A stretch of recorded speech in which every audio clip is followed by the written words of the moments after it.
ನನಗೆ ತುಂಬಾ ಹಸಿವಾಗ್ತಾ ಇದೆ ಅಂತ 6 ವರ್ಷದ ಸಂಧ್ಯಾ ಕೇಳಿದಾಗ ಅಪ್ಪನ ಜೇಬಿನಲ್ಲಿ 1 ರೂಪಾಯಿ ಕೂಡ ಇರಲಿಲ್ಲ.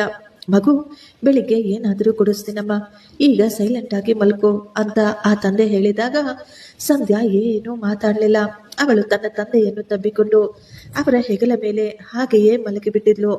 ಮಗಳ ಹಸಿವನ್ನು ತೀರಿಸಲಾಗ್ತಿಲ್ಲ ಅಂತ ಶರತ್ ಕಣ್ಣುಗಳಲ್ಲಿ ನೀರು ತುಂಬಿಕೊಂಡಿದ್ದ. ಮಗಳನ್ನು ಎತ್ತಿಕೊಂಡು ಎಲ್ಲಿಗೆ ಹೋಗ್ಬೇಕೋ ಗೊತ್ತಾಗದೆ ಸುಮ್ಮನೆ ರೋಡಿನಲ್ಲಿ ನಡೆದುಕೊಂಡು ಹೋಗ್ತಾ ಇದ್ದ ಶರತ್ ರಾತ್ರಿ ಸುಮಾರು 11 ಗಂಟೆಯಲ್ಲಿ ಆ ರೋಡ್ ಪಕ್ಕದಲ್ಲಿದ್ದ ಒಂದು ಅಂಗಡಿಯ ಮುಂದೆ ಕುಳಿತುಕೊಂಡಿದ್ದ. ಶರತ್ ತನ್ನ ಮಗುವನ್ನು ಮಡಿಲಲ್ಲಿ ಮಲಗಿಸಿಕೊಂಡು ಅವನು ಯೋಚಿಸ್ತಾ ಇದ್ದ, ಇದೆಲ್ಲ ಏನಾಗೋಯ್ತು ನನ್ನ ಜೀವನದಲ್ಲಿ ಅಂತ.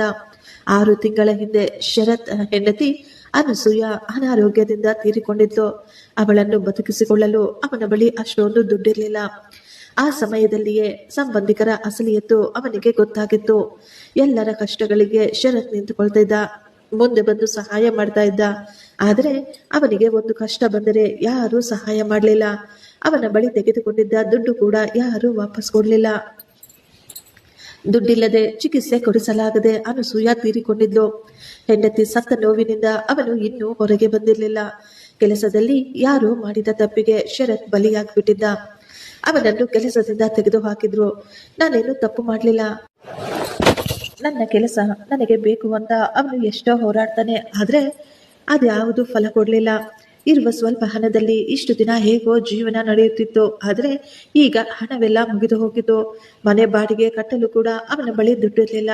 ಆದ್ದರಿಂದ ಮನೆ ಮಾಲೀಕರು ಅವನನ್ನು ಮನೆಯಿಂದ ಹೊರ ಹಾಕ್ಬಿಟ್ಟಿದ್ರು. ಏನು ಮಾಡಬೇಕೋ ಎಲ್ಲಿ ಹೋಗ್ಬೇಕೋ ಗೊತ್ತಾಗದೆ 2 ದಿನದಿಂದ ತನ್ನ 5 ವರ್ಷದ ಮಗಳನ್ನು ಎತ್ತಿಕೊಂಡು ಅಲೆದಾಡ್ತಾ ಇದ್ದ ಶರತ್. ಅಷ್ಟರಲ್ಲೇ ಅಲ್ಲಿಗೆ ಒಂದು ಕಾರು ಬಂದು ನಿಂತಿತ್ತು. ಆ ಕಾರಿನಲ್ಲಿದ್ದ ಮಹಿಳೆ ಅವರನ್ನು ನೋಡಿ, ನಿಮಗೇನಾದ್ರೂ ಸಹಾಯ ಬೇಕಾ ಅಂತ ಕೇಳ್ತಾಳೆ. ಇಲ್ಲ ಇಲ್ಲ, ನಮಗೆ ಯಾವುದೇ ಸಹಾಯ ಬೇಡ, ಥ್ಯಾಂಕ್ ಯು ಅಂತ ಹೇಳಿದ್ದ ಶರತ್. ಆಕೆ ಹೇಳ್ತಾಳೆ, ನಿನಗೆ ಯಾವ ಸಹಾಯ ಬೇಡದಿರಬಹುದು, ಆದ್ರೆ ನಿನ್ನ ಮಗಳಿಗೆ ಊಟ ಬೇಕಲ್ವಾ? ಆ ಮಾತುಗಳನ್ನು ಕೇಳಿ ಶರತ್ ಒಂದು ಕ್ಷಣ ಶಾಕ್ ಆಗಿದ್ದ. ನಿಮ್ಗೆ ಹೇಗೆ ಗೊತ್ತು? ಸಾಯಂಕಾಲದಿಂದ ನಾನು ಎಲ್ಲ ಗಮನಿಸ್ತಾ ಇದ್ದೀನಿ. ನೀನು ಆ ಬಸ್ ಸ್ಟಾಂಡ್ ಬಳಿ ನೀರು ಕುಡಿದು ನಿನ್ನ ಮಗಳಿಗೆ ನೀರು ಕುಡಿಸಿದ್ದು ಕೂಡ ನಾನು ನೋಡ್ತಾ ಇದ್ದೆ. ರಾತ್ರಿ ನಿಮ್ಮನ್ನು ಕರೆಯೋಣ ಅಂದುಕೊಂಡೆ, ಆದ್ರೆ ಅಷ್ಟರಲ್ಲೇ ನೀವು ನನಗೆ ಕಾಣಿಸ್ಲಿಲ್ಲ. ನಾನೀಗ ಮನೆಗೆ ಹೋಗ್ತಾ ಇದ್ದೆ, ನಿಮ್ಮನ್ನು ನೋಡಿ ಇಲ್ಲಿ ಬಂದಿದ್ದೇನೆ. ಆಕೆಯ ಮಾತುಗಳನ್ನು ಕೇಳಿ ಶರತ್ ಶಾಕ್ ಆಗಿದ್ದ. ಆಕೆ ಕಾರಿನ ಬಾಗಿಲನ್ನು ಓಪನ್ ಮಾಡಿ, ಬನ್ನಿ ಒಳಗೆ ಕುಳಿತುಕೊಳ್ಳಿ ಅಂತ ಹೇಳಿದ್ಲು. ಶರತ್ ಒಂದು ಕ್ಷಣ ಗಾಬರಿಯಾಗಿ, ಇಲ್ಲ ಇಲ್ಲ ಮೇಡಮ್, ನಾವು ಚೆನ್ನಾಗಿದ್ದೀವಿ, ನಮಗೆ ನಿಮ್ಮ ಸಹಾಯ ಬೇಕಾಗಿಲ್ಲ ಅಂತ ಹೇಳ್ತಾನೆ. ನಾನು ಕೆಟ್ಟವಳೇನೂ ಅಲ್ಲ, ನಾನು ಕೂಡ ಒಬ್ಬ ತಾಯಿ. ನನಗೆ ಚೆನ್ನಾಗಿ ಗೊತ್ತು ಮಕ್ಕಳು ಹಸಿವು ಎಂತದ್ದು ಅಂತ. ಮಗುವಿನ ಹಸಿವನ್ನು ನೋಡಿ ಆ ತಂದೆ ತಾಯಿಗೆ ಹೇಗಿರುತ್ತೆ ಅಂತ ಕೂಡ ಚೆನ್ನಾಗಿ ಗೊತ್ತು. ಆಗಲೇ ಸಂಧ್ಯಾ, ಅಪ್ಪ ನನಗೆ ತುಂಬಾ ಹಸಿವಾಗ್ತಿದೆ ಅಂತ ಕೇಳ್ತಾಳೆ. ಆ ತಂದೆಯ ಕರಳು ಕಿವಿಚುದ ಹಾಗೆ ಆಗುತ್ತೆ. ಆದ್ರೆ ಶರತ್ ಏನು ಮಾತನಾಡಲಿಲ್ಲ. ಅವನು ಸೈಲೆಂಟ್ ಆಗಿ ತಲೆ ಬಗ್ಗಿಸ್ಕೊಂಡು ನಿಂತಿದ್ದ. ನೋಡಿ, ನನ್ನ ಹೆಸರು ಕಾವ್ಯ. ಪಕ್ಕದಲ್ಲಿ ನನ್ನದೊಂದು ಸಣ್ಣ ಹೋಟ್ಲಿದೆ, ಅಲ್ಲಿ ನಿಮಗೆ ಊಟ ಸಿಗುತ್ತೆ. ನೀವು ಬಯಸಿದರೆ ಈ ರಾತ್ರಿ ಅಲ್ಲೇ ಇರಬಹುದು ಅಂತ ಹೇಳ್ತಾಳೆ. ಶರತ್ ಏನು ಮಾಡಬೇಕೋ ಅರ್ಥವಾಗದೆ ಆಕೆಯನ್ನೇ ನೋಡ್ತಾ ಇದ್ದ. ಇವರನ್ನು ನಂಬಬಹುದಾ ಅಂತ. ಆಕೆಯ ಕಣ್ಣುಗಳಲ್ಲಿ ಅಕ್ಕರೆ ಕಾಣಿಸ್ತಾ ಇತ್ತು.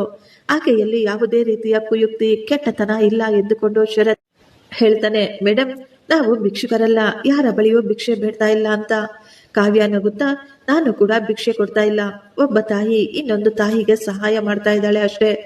ಆ ಮಾತು ಕೇಳಿ ಶರತ್ ಏನು ಯೋಚಿಸದೆ ಆಕೆಯ ಜೊತೆ ಕಾರಿನಲ್ಲಿ ಕುಳಿತುಕೊಳ್ತಾನೆ. ಈಗ ಒಂದು ಸಣ್ಣ ಹೋಟೆಲ್ ಮುಂದೆ ಕಾರು ನಿಂತಿತ್ತು. ಹೋಟೆಲ್ನಲ್ಲಿ ಗ್ರಾಹಕರಿರ್ಲಿಲ್ಲ. ಹೋಟೆಲ್ಗೆ ಬೀಗ ಹಾಕಿತ್ತು. ಕಾವ್ಯ ಈಗ ಬೀಗ ತೆಗೆದು ಹೋಟೆಲ್ ಓಪನ್ ಮಾಡ್ತಾಳೆ. ಒಳಗೆ ಬನ್ನಿ ಎಂದು ಕರೆದು ಸಂಧ್ಯಾಗೆ ಬಿಸಿ ಬಿಸಿಯಾಗಿ ಚಿತ್ರಾನ್ನ ಮಾಡಿಕೊಟ್ಟಿದ್ಲು. ಸಂಧ್ಯಾ ಊಟವನ್ನು ನೋಡಿದ ತಕ್ಷಣ ಎಷ್ಟೋ ಆಸೆಯಿಂದ ಬೇಗ ಬೇಗ ಗಬಗಬಾ ಊಟ ಮಾಡ್ತಾಳೆ. ಶರತ್ ತನ್ನ ಮಗಳು ತಿನ್ನುವುದನ್ನೇ ನೋಡ್ತಾ ಇದ್ದ. ಆಕೆ ಶರತ್ಗೂ ಕೂಡ ಊಟ ಕೊಡ್ತಾಳೆ. ಆದ್ರೆ ಶರತ್ ಹೇಳ್ತಾನೆ, ಬೇಡ, ನನ್ಗೇನು ಬೇಡ, ನಿಮಗೆ ಕೊಡಲು ನನ್ನ ಬಳಿ ಏನೂ ಇಲ್ಲ, ನಾನು ಚೆನ್ನಾಗಿದ್ದೇನೆ, ಇದರ ಅವಶ್ಯಕತೆ ನನಗಿಲ್ಲ ಅಂತ. ಆಗಲೇ ಕಾವ್ಯ ಕೋಪ ಮಾಡಿಕೊಂಡು, ಈಗ ನೀನು ತಿಂದಿಲ್ಲ ಅಂದ್ರೆ ನಾಳೆ ನಿನ್ನ ಮಗಳನ್ನು ನೀನು ಹೇಗೆ ತಾನೇ ನೋಡ್ಕೋತೀಯಾ? ಹೆಚ್ಚಿಗೆ ಮಾತನಾಡಬೇಡ, ಬಾಯಿ ಮುಚ್ಕೊಂಡು ಊಟ ಮಾಡು ಅಂತ ಕೋಪವಾಗಿ ಹೇಳ್ತಾಳೆ. ಶರತ್ ಏನು ಮಾತನಾಡದೆ ತಲೆ ಬಗ್ಗಿಸಿಕೊಂಡು ಸೈಲೆಂಟ್ ಆಗಿ ಊಟ ಮಾಡಿದ್ದ. ಸಂಧ್ಯಾ ಊಟ ಮಾಡ್ತಾ ಮಾಡ್ತಾ ಅಲ್ಲೇ ಮಲಗಿಬಿಟ್ಟಿದ್ಲು. ಹಾಗೆ ಅವರಿಗೆ ಮಲಗಲು ಸಹ ಸ್ವಲ್ಪ ಜಾಗ ಕೊಟ್ಟಿದ್ಲು. ನಾಳೆ ಬೆಳಿಗ್ಗೆ ಮಾತನಾಡೋಣ, ಈ ರಾತ್ರಿ ಇಲ್ಲೇ ಆರಾಮವಾಗಿ ಮಲಗಿ ಅಂತ ಹೇಳ್ತಾಳೆ. ಮೇಡಮ್, ನೀವು ಇದೆಲ್ಲ ಯಾಕೆ ಮಾಡ್ತಾ ಇದ್ದೀರಾ? ಕಾವ್ಯ ಏನು ಮಾತನಾಡಲಿಲ್ಲ.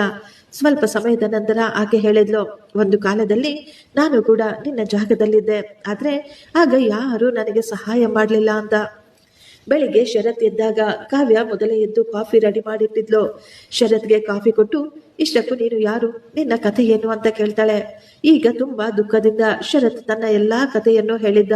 ನನ್ನ ಹೆಂಡತಿ ಅನಾರೋಗ್ಯದಿಂದ ಚಿಕಿತ್ಸೆಗೆ ದುಡ್ಡಿಲ್ಲದೆ ತೀರಿಕೊಂಡಿದ್ದು, ಅವನ ಕೆಲಸದ ಮೇಲೆ ಮೋಸ ಮಾಡಿ ಅವನನ್ನು ತೆಗೆದು ಹಾಕಿದ್ದು, ಬಾಡಿಗೆ ಕಟ್ಟಲಾಗದೆ ಮನೆ ಖಾಲಿ ಮಾಡಬೇಕಾದ ಪರಿಸ್ಥಿತಿ, ಎಲ್ಲವನ್ನು ತನ್ನ ಎಲ್ಲಾ ದುಃಖವನ್ನು ಆಕೆಯ ಬಳಿ ಹೇಳ್ತಾನೆ. ಕಾವ್ಯ ಸೈಲೆಂಟ್ ಆಗಿ ಅವನ ಮಾತು ಕೇಳಿಸಿಕೊಂಡು ನಂತರ ಹೇಳ್ತಾಳೆ, ನಿನಗೆ ನನ್ನ ಬಳಿ ಒಂದು ಕೆಲಸ ಇದೆ. ಆ ಮಾತು ಕೇಳಿ ಶರತ್ ತುಂಬಾ ಸಂತೋಷ ಪಡ್ತಾನೆ. ಅವನು ಆಶ್ಚರ್ಯದಿಂದ ಕೇಳ್ತಾನೆ, ಏನು, ನೀವು ಏನು ಹೇಳಿದ್ರಿ? ನಿನಗೆ ಇಷ್ಟವಿದ್ದರೆ ಇಲ್ಲಿ ನೀನು ಕೆಲಸ ಮಾಡಬಹುದು. ಎಲ್ಲ ಕೆಲಸ ಮಾಡಬೇಕಾಗುತ್ತೆ, ದೊಡ್ಡ ಕೆಲಸವೇನಲ್ಲ, ಚಿಕ್ಕ ಕೆಲಸನೇ. ಪ್ರತಿದಿನ ಊಟ, ಇರಲು ಜಾಗ ಕೂಡ ಸಿಗುತ್ತೆ, ಸ್ವಲ್ಪ ದುಡ್ಡು ಕೂಡ ಕೊಡ್ತೀನಿ. ನನಗೆ ಗೊತ್ತು ನೀನು ವಿದ್ಯಾವಂತ, ನಿನಗೆ ಈ ಕೆಲಸ ಮಾಡಲು. ಅಷ್ಟರಲ್ಲೇ ಶರತ್ ತುಂಬಾ ಸಂತೋಷವಾಗಿ ಹೇಳ್ತಾನೆ, ನಾನು ಮಾಡ್ತೀನಿ, ನೀವು ಏನೇ ಕೆಲಸ ಹೇಳಿದ್ರು ಸರಿ, ನಾನು ಕಷ್ಟಪಟ್ಟು ಮಾಡ್ತೀನಿ ಅಂತ. ಈಗ 6 ತಿಂಗಳು ಕಳೆದು ಹೋಗಿತ್ತು. ಶರತ್ ಅಲ್ಲೇ ಹೋಟೆಲ್ನಲ್ಲಿ ಕೆಲಸ ಮಾಡ್ತಾ ಇದ್ದ. ಬೆಳಿಗ್ಗೆ ಬೇಗ ಎದ್ದು ಹೋಟೆಲ್ ಅನ್ನು ಕ್ಲೀನ್ ಮಾಡ್ತಿದ್ದ. ಕಾವ್ಯಗೆ ಅಡುಗೆ ಮಾಡಲು ಕೂಡ ಸಹಾಯ ಮಾಡ್ತಾ ಇದ್ದ. ಹೊರಗೆ ಹೋಗಿ ಡೆಲಿವರಿ ಕೂಡ ಮಾಡಿ ಬರ್ತಾ ಇದ್ದ. ಕಾವ್ಯ ಸಂಧ್ಯಾಳ ಅಡ್ಮಿಷನ್ ಕೂಡ ಮಾಡಿಸಿದ್ಲು. ಸಂಧ್ಯಾ ಈಗ ಶಾಲೆಗೆ ಹೋಗಿ ಓದ್ಕೊಳ್ತಾ ಇದ್ಲು. ಆಕೆ ಹೇಳ್ತಾಳೆ, ನಿನ್ನ ಮಗಳು ಚೆನ್ನಾಗಿ ಓದಿ ಬೆಳೆದು ದೊಡ್ಡವಳಾಗಿ ಬೇರೆಯವರಿಗೆ ಸಹಾಯ ಮಾಡುವ ಹಂತಕ್ಕೆ ಬೆಳಿಬೇಕು ಅಂತ. ಎಲ್ಲವೂ ಚೆನ್ನಾಗಿ ನಡೀತಾ ಇತ್ತು. ಆದ್ರೆ ಆ ದಿನ ಸಾಯಂಕಾಲ ಆ ಹೋಟೆಲ್ಗೆ ಒಬ್ಬ ವ್ಯಕ್ತಿ ಬಂದಿದ್ದ. ಅವನು ತುಂಬಾ ಕೋಪವಾಗಿ ಕೂಗಾಡ್ತಾ ಇದ್ದ, ಕಾವ್ಯ, ನೀನು ಯಾಕೆ ನನ್ನ ಫೋನ್ ಅಟೆಂಡ್ ಮಾಡ್ತಿಲ್ಲ? ನೀವು ಮಾಡ್ತಾ ಇರೋದು ತಪ್ಪು. ನಿನ್ನ ಜೊತೆ ಮಾತನಾಡಲು ನನಗೆ ಸ್ವಲ್ಪ ಕೂಡ ಇಷ್ಟವಿಲ್ಲ ಅಂತ ಕಾವ್ಯ ಹೇಳ್ತಾಳೆ. ಕಾವ್ಯ, ಈ ಹೋಟೆಲ್ ನನ್ನ ಜಾಗದ ಮೇಲಿದೆ, ಈ ಜಾಗಕ್ಕೆ ಬಾಡಿಗೆ ಜಾಸ್ತಿ ಮಾಡಿದ್ದೀನಿ. ಅವಳು ಗಾಬರಿಯಾಗಿ ಹೇಳಿದ್ಲು, ಅದು ಹೇಗೆ ಸಾಧ್ಯ? ನಾವು ಮೊದಲೇ ಅಗ್ರಿಮೆಂಟ್ ಮಾಡಿಸ್ಕೊಂಡಿದ್ದೀವಿ, ಇನ್ನು 3 ವರ್ಷದ ಟೈಮ್ ಇದೆ ಬಾಡಿಗೆ ಜಾಸ್ತಿ ಮಾಡಲು. ಅವನು ನಗುತ್ತಾ, ಅಗ್ರಿಮೆಂಟ್ ನನ್ನ ಬಳಿನೇ ಇದೆ, ನಾನು ಅದನ್ನು ಹರಿದು ಬಿಸಾಕ್ತೀನಿ, ನಿನ್ನಿಂದ ಏನು ಮಾಡಲು ಸಾಧ್ಯ? ನೀನು ನನ್ನ ಮಾತು ಕೇಳಿ ನನ್ನ ಹತ್ತಿರ ಬರಬೇಕು, ಇಲ್ಲದಿದ್ದರೆ ಈ ಹೋಟೆಲ್ ಖಾಲಿ ಮಾಡಬೇಕು ಅಂತ ಹೆದರಿಸ್ತಾ ಇದ್ದ. ಶರತ್ ಅಲ್ಲೇ ನಿಂತು ಎಲ್ಲವನ್ನೂ ಕೇಳಿಸ್ಕೊಳ್ತಿದ್ದ. ಅವನು ಈಗ ಮುಂದೆ ಬಂದು, ಸರ್, ನೀವು ಮಾಡ್ತಾ ಇರೋದು ತಪ್ಪು ಅಂತ ಹೇಳ್ತಾನೆ. ಏಯ್, ನೀನು ಯಾರೋ ನನ್ನನ್ನ ಕೇಳೋದಕ್ಕೆ? ಸರ್, ನಾನು ಇಲ್ಲಿ ಕೆಲಸ ಮಾಡೋನು, ನಮಗೆ ಕಾನೂನಿನ ಬಗ್ಗೆ ಕೂಡ ಚೆನ್ನಾಗಿ ಗೊತ್ತು ಅಂತ ಶರತ್ ಎಚ್ಚರಿಸಿದಾಗ ಅವನು ಶಾಕ್ ಆಗ್ತಾನೆ. ಸರ್, ನೀವೇನಾದ್ರೂ ಒಂದು ವೇಳೆ ಅಗ್ರಿಮೆಂಟ್ ಹರಿದು ಹಾಕಿದ್ರೆ ನೀವು ಕೋರ್ಟಿನಲ್ಲಿ ಅದಕ್ಕೆ ಉತ್ತರ ಕೊಡಬೇಕಾಗುತ್ತೆ.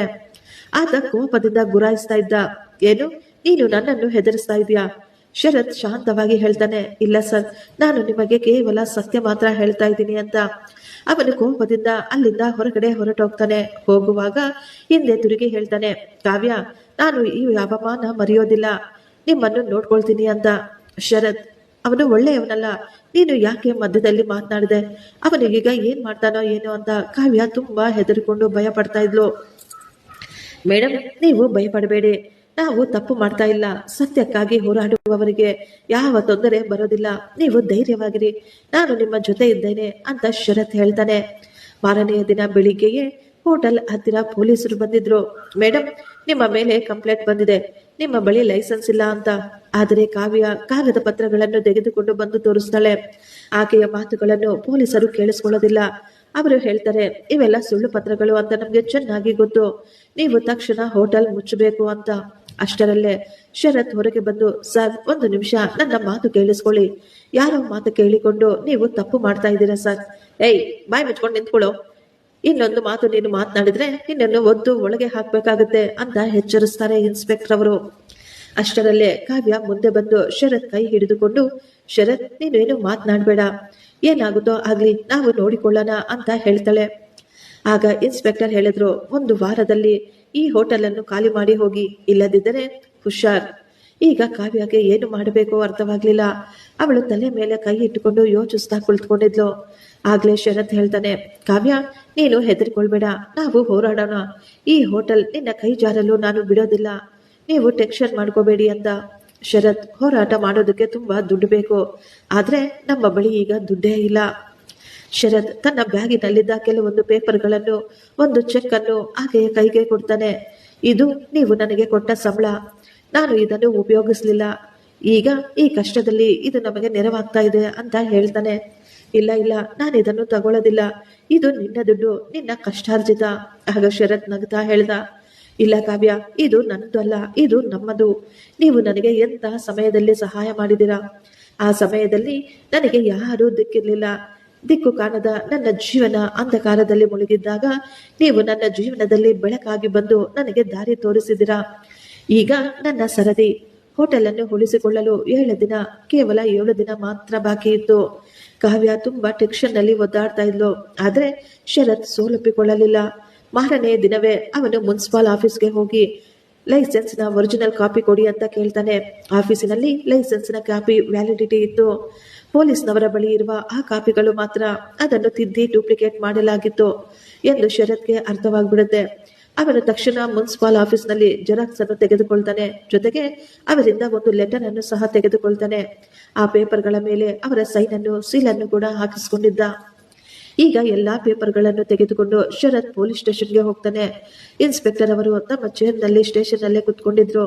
ಸರ್, ಇದನ್ನು ನೋಡಿ, ಒರಿಜಿನಲ್ ಲೈಸೆನ್ಸ್ ಪೇಪರ್ಸ್ಗಳು ಎಂದು ಇನ್ಸ್ಪೆಕ್ಟರ್ಗೆ ಪೇಪರ್ಗಳನ್ನ ತೋರಿಸ್ತಾನೆ ಶರತ್.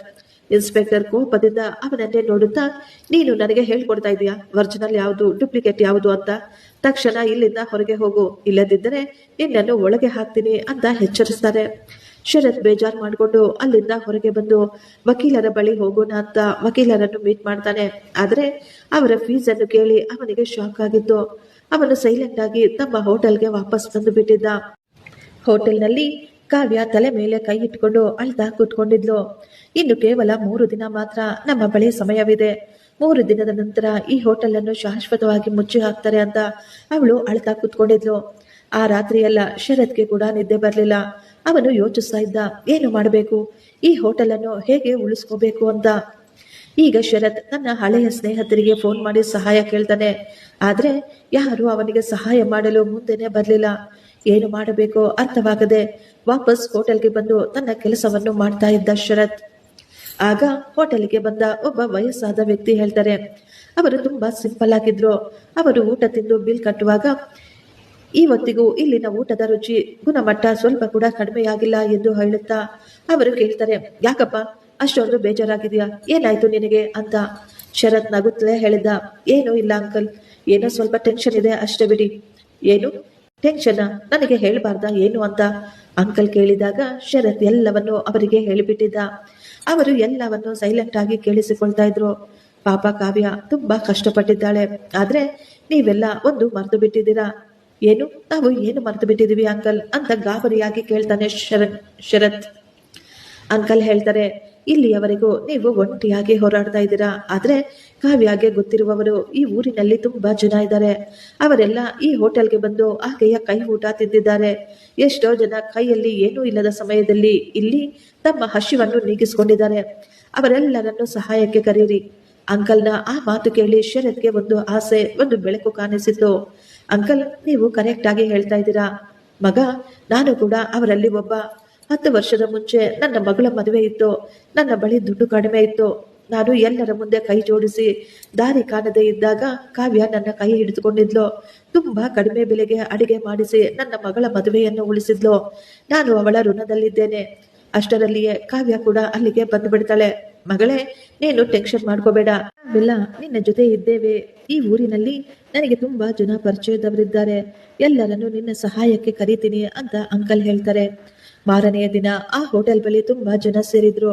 ಎಲ್ಲರೂ ಆ ಹೋಟೆಲ್ನ ಹಳೆಯ ಗಿರಾಕಿಗಳೇ. ಅವರೆಲ್ಲರಿಗೂ ಯಾವುದೋ ಸಮಯದಲ್ಲಿ ಕಾವ್ಯ ಸಹಾಯ ಮಾಡಿದ್ಲು. ಎಲ್ಲರೂ ಕುಳಿತುಕೊಂಡು ಮಾತನಾಡಿಕೊಳ್ತಾ ಇದ್ರು. ಎಲ್ಲರೂ ಹೇಳ್ತಾರೆ, ನಾವೆಲ್ಲ ನಿನ್ನ ಜೊತೆಯಲ್ಲಿದ್ದೀವಿ ಕಾವ್ಯ ಅಂತ. ಈಗ ಅವರೆಲ್ಲ ಸೇರಿ ಒಂದು ಪ್ಲಾನ್ ಮಾಡ್ತಾರೆ. ಮಾರನೆಯ ದಿನ ಪೊಲೀಸರು ಬಂದಾಗ ನಾವೆಲ್ಲ ಇಲ್ಲೇ ಇರ್ತೀವಿ. ಅವರು ನಮ್ಮ ಮಾತು ಕೇಳದೆ ಏನಾದರೂ ತಪ್ಪಾಗಿ ಮಾಡಿದ್ರೆ ನಾವೆಲ್ಲ ನಿನ್ನ ಜೊತೆ ನಿಂತ್ಕೊಳ್ತೀವಿ ಅಂತ ಎಲ್ಲರೂ ಹೇಳ್ತಾರೆ. ಆಗ ಕಾವ್ಯ ಹೇಳಿದ್ದು, ಆದ್ರೆ ಅಂಕಲ್, ಪೊಲೀಸ್ನವರು ಯಾರ ಮಾತು ಕೇಳುವ ಪರಿಸ್ಥಿತಿಯಲ್ಲಿಲ್ಲ. ಪೊಲೀಸರು ಕೇಳಿಲ್ಲ ಅಂದ್ರೆ ಏನಮ್ಮ, ಮೀಡಿಯಾ ಕೇಳುತ್ತೆ ಬಿಡು, ನೀನು ಟೆನ್ಷನ್ ಮಾಡ್ಕೋಬೇಡ ಅಂತಾರೆ ಅಂಕಲ್. ಅಂಕಲ್ ಅವರ ಸ್ನೇಹಿತರ ಮಗ ನ್ಯೂಸ್ ಚಾನೆಲ್ ಒಂದರಲ್ಲಿ ಕೆಲಸ ಮಾಡ್ತಾ ಇದ್ದ. ಅಂಕಲ್ ಫೋನ್ ಮಾಡಿ ಆತನನ್ನು ಕರೆಸಿ ಎಲ್ಲಾ ವಿಷಯವನ್ನು ಅವರಿಗೆ ವಿವರಿಸಿದ್ರು. ಮೀಡಿಯಾದವರು ಹೇಳ್ತಾರೆ, ನೀವು ಹೇಳ್ತಾ ಇರೋದು ಸತ್ಯ ಆದ್ರೆ ನಾವು ನಿಮಗೆ ಖಂಡಿತ ಸಹಾಯ ಮಾಡ್ತೀವಿ ಅಂತ. ಆಗಲೇ ಶರತ್ ಮುನ್ಸಿಪಾಲ್ ಆಫೀಸಿನಿಂದ ತಂದಂತಹ ಆ ಪೇಪರ್ಗಳನ್ನು ತೋರಿಸ್ತಾನೆ. ಪೇಪರ್ಗಳನ್ನೆಲ್ಲ ನೋಡಿ ಅವರಿಗೆ ಸಹಾಯ ಮಾಡಲು ಆ ರಿಪೋರ್ಟರ್ಸ್ ಒಪ್ಪಿಕೊಂಡಿದ್ರು. ನಾಳೆ ನಾವು ಕ್ಯಾಮೆರಾ ಸಮೇತ ಇಲ್ಲಿಗೆ ಬರ್ತೀವಿ ಅಂತ ಹೇಳಿ ಅವರು ಅಲ್ಲಿಂದ ಈಗ ಹೊರಟೋಗ್ತಾರೆ. ಅವರ ಮಾತು ಕೇಳಿ ಎಲ್ಲರ ಮುಖಗಳಲ್ಲಿಯೂ ಈಗ ಒಂದು ಸಂತೋಷ ಬಂದಿತ್ತು. ಮಾರನೆಯ ದಿನ ಬೆಳಿಗ್ಗೆ ಇನ್ಸ್ಪೆಕ್ಟರ್ ತಮ್ಮ ಕಾನ್ಸ್ಟೇಬಲ್ಗಳ ಜೊತೆ ಹೋಟೆಲ್ಗೆ ಬರ್ತಾರೆ. ಈಗ ಆ ಹೋಟೆಲ್ನ ಮುಂದೆ ಸುಮಾರು 40 ಜನ ನಿಂತ್ಕೊಂಡಿದ್ರು.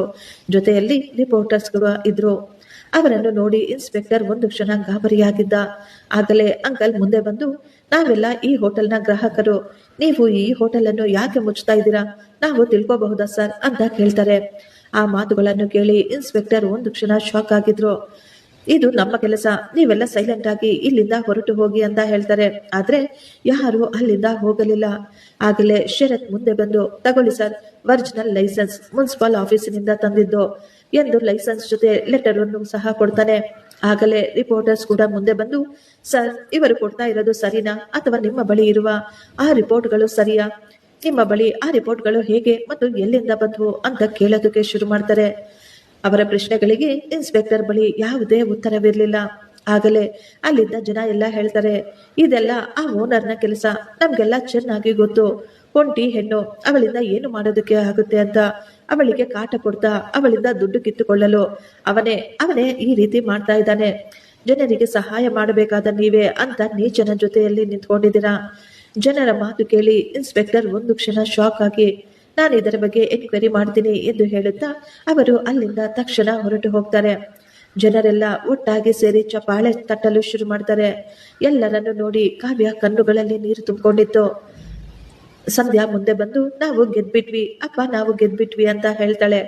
ಸಾಯಂಕಾಲ ಎಲ್ಲಾ ಜನ ಅಲ್ಲಿ ಸೇರಿ ಒಂದು ಸಣ್ಣ ಟೀ ಪಾರ್ಟಿ ಕೂಡ ಮಾಡಿಕೊಳ್ತಾರೆ. ಎಲ್ಲರೂ ಈಗ ತುಂಬಾ ಸಂತೋಷವಾಗಿದ್ರು. ಮಾರನೆಯ ದಿನ ಬೆಳಿಗ್ಗೆ ಶರತ್ನನ್ನು ನೋಡಲು ಆ ಹೋಟೆಲ್ಗೆ ಒಬ್ಬ ವ್ಯಕ್ತಿ ಬರ್ತಾನೆ. ಆತ ಶರತ್ಗೆ ತನ್ನ ಕಾರ್ಡ್ ಅನ್ನು ಕೊಟ್ಟು, ನಾನು ಕನ್ಸ್ಟ್ರಕ್ಷನ್ ಕಂಪನಿಯಲ್ಲಿ ಮ್ಯಾನೇಜರ್ ಆಗಿ ಕೆಲಸ ಮಾಡ್ತಾ ಇದ್ದೀನಿ. ನಿನ್ನೆ ಟಿವಿಯಲ್ಲಿ ನಿಮ್ಮ ನ್ಯೂಸ್ ಅನ್ನು ನೋಡಿದ್ವಿ.